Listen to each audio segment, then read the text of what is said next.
Hello guys, कैसे हो आप सभी। आज हम आपके सामने एक स्टोरी सुनाने जा रहे हैं। इस कहानी का नाम है शिकंजी का स्वाद। स्टार्ट करते हैं।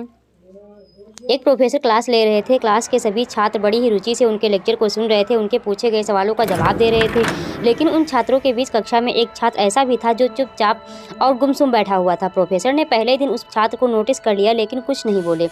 लेकिन जब 4-5 दिन ऐसा हुआ तो उन्होंने उस छात्र को क्लास के बाद अपने केबिन में बुलाया और कहा, तुम हर वक्त उदास क्यों रहते हो?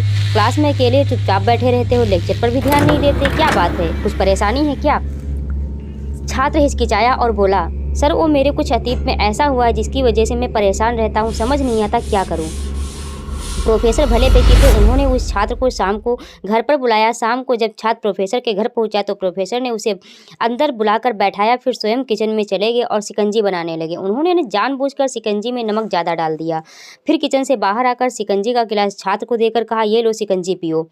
छात्र ने गिलास हाथ में लेकर जैसे ही एक घूंट शिकंजी पिया, नमक ज़्यादा होने के कारण उसका मुँह अजीब सा बनने लगा। प्रोफेसर ने पूछा, क्या हुआ, शिकंजी पसंद नहीं आई? नहीं सर, ऐसी कोई बात नहीं है, छात्र ने कहा, बस शिकंजी में थोड़ा सा नमक ज़्यादा है। प्रोफेसर ने कहा, अरे तो यह हमें दे दो, अब यह बेकार हो गई है।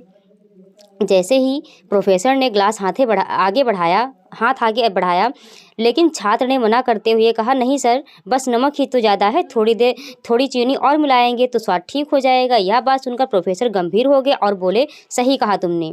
अब ऐसे समझ जाओ कि ये शिकंजी तुम्हारी ज़िंदगी है। इससे घुला अधिक नमक तुम्हारे अतीत के बुरे अनुभव हैं। जैसे नमक को शिकंजी से बाहर नहीं निकाल सकते, वैसे ही इन बुरे अनुभवों को भी जीवन से नहीं अलग कर सकते। वे बुरे अनुभव भी जीवन का हिस्सा ही हैं। लेकिन जिस तरह हम चीनी घोलकर शिकंजी का स्वाद बदल सकते हैं, वैसे ही बुरे अनुभवों को भूलने के लिए जीवन में मिठास तो घोलनी ही पड़ेगी।